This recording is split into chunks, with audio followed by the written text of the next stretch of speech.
Wow. All of a sudden, now this is why you can't trust Hollywood, man. No one ever goes and tells you exactly what the hell it is they want to do. And they all have an agenda that's in place. You know what I'm saying? Like they all had this agenda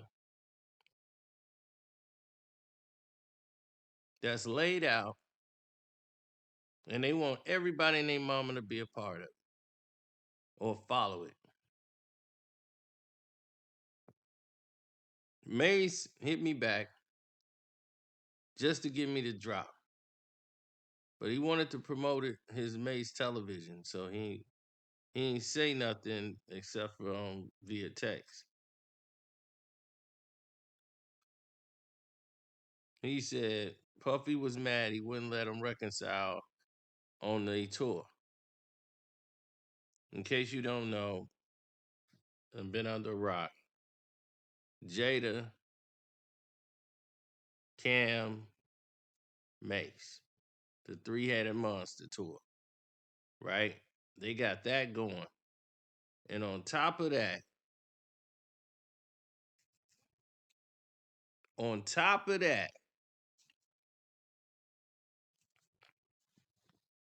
you got what? Who? Diddy wanted to go on stage and he wanted to do a reconcile, but it was fake. He just wanted to get on there to promote his record. This new song got out. So, just like the trick he is, not the big monster mogul he is, he walk out there who got to go back on the strip and earn it. He got to go back on the strip and earn it.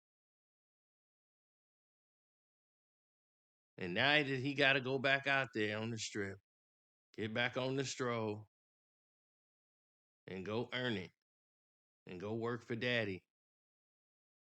He got to try to get that money any way he can.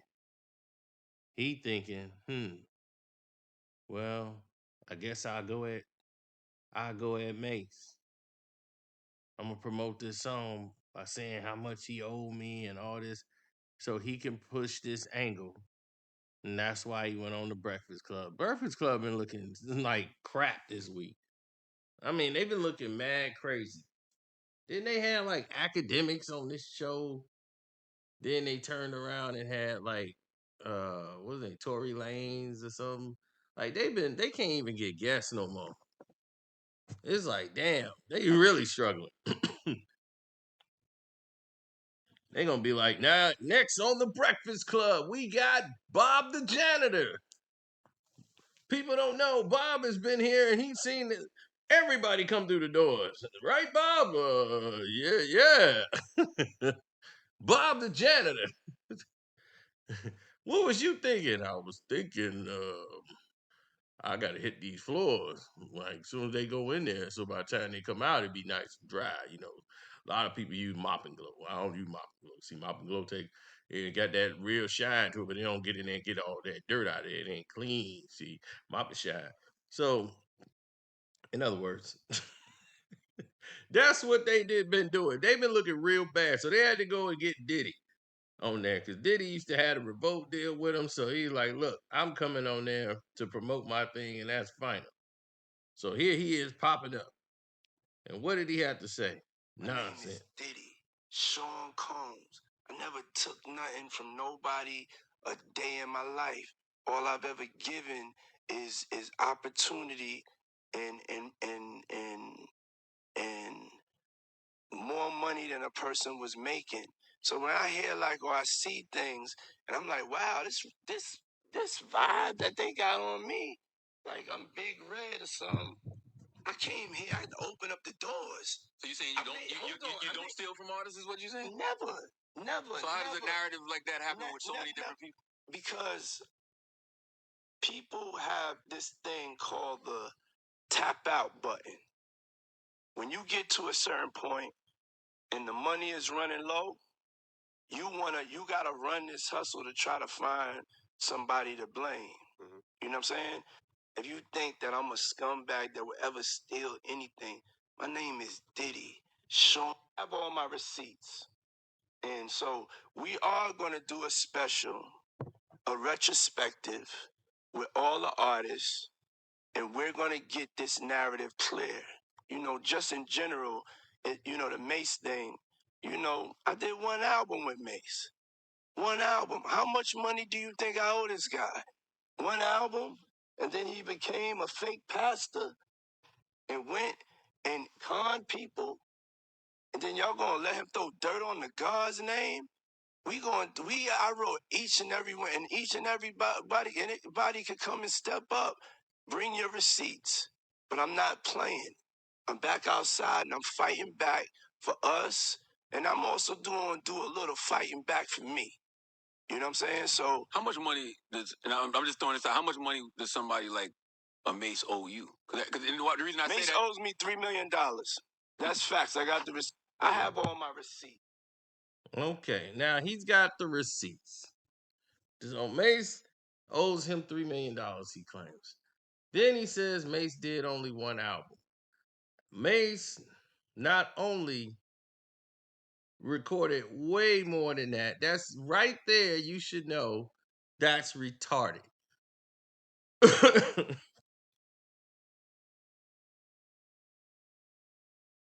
What he said was retarded.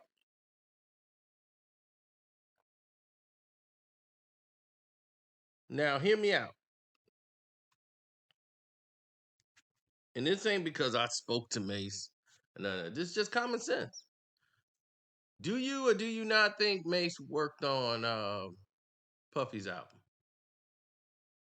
Do you or do you not think More Money, More Problems was Mase's song?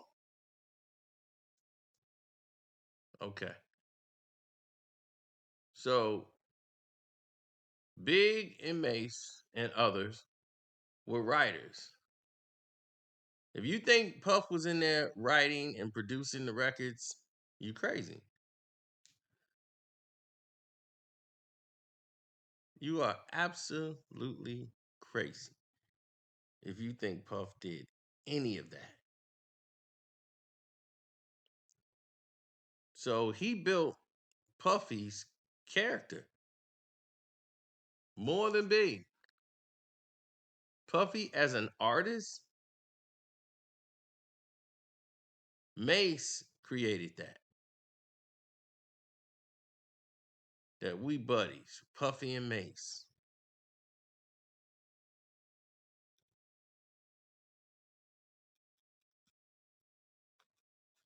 He was dancing in the videos with Big to singing on records side by side with Mase. Can't Nobody Hold Me Down was like the top song in nightclubs everywhere. Radio was dominated, heavy.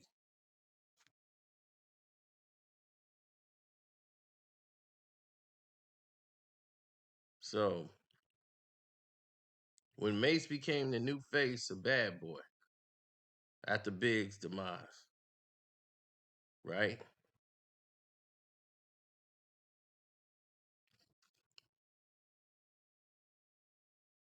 What happened?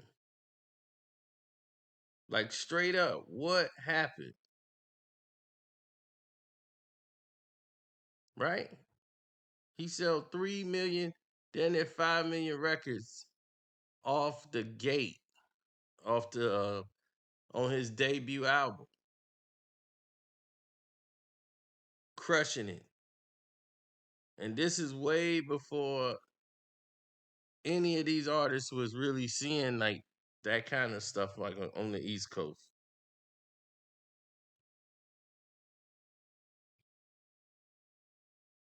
Like DMX and all of those guys, that road that they was on was getting ready to come. Big and Pac, they was laying the foundations of opening up this new marketing game that LL and all the other people had chiseled at, and they brought the marketing dollars in, especially LL. So you got to understand that Diddy is lying to you. He was paying Mase not to leave. He had the second album double up.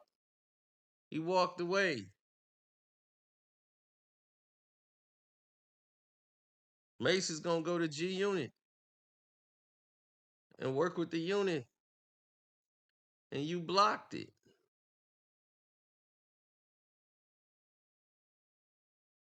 Then he did the Welcome Back album.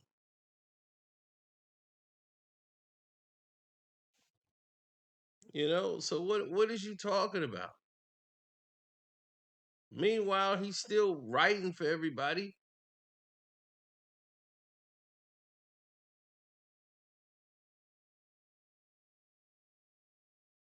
And y'all forget he walked Loon through the door. He walked Loon right through the door.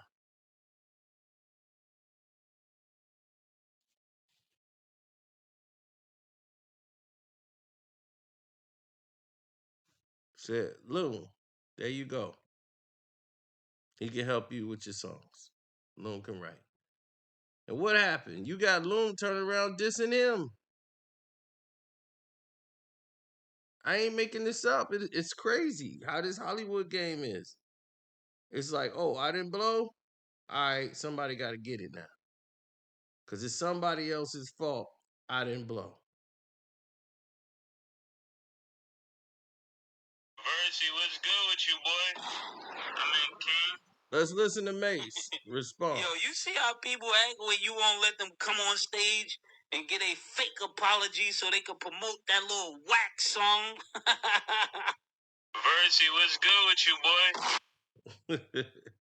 subscribe to Mase Television, his own YouTube channel. It's on the rise. He responded to Diddy's fake pastor comment. Because we all know it's phony. Like, he has no energy like that for Mase whatsoever. He mad that Mase ain't going along with his plan. That's what it all is about. If you know Diddy by now, you know this is a Diddy move. Because he wants to get your mind off what he really wants to talk about is that publishing.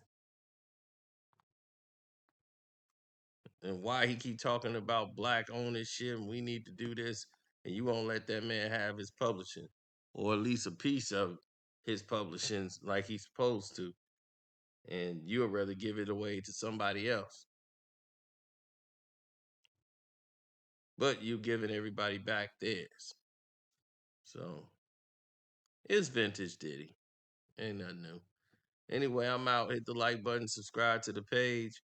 It's your boy Carcino saying thank you and God bless everybody who was supporting the Patreon, the Carcino for Life Patreon. We're doing really good so far, kicking off this month. We helping people apply for jobs. So if they get the job, I want them to come back and let me know, if they got the job.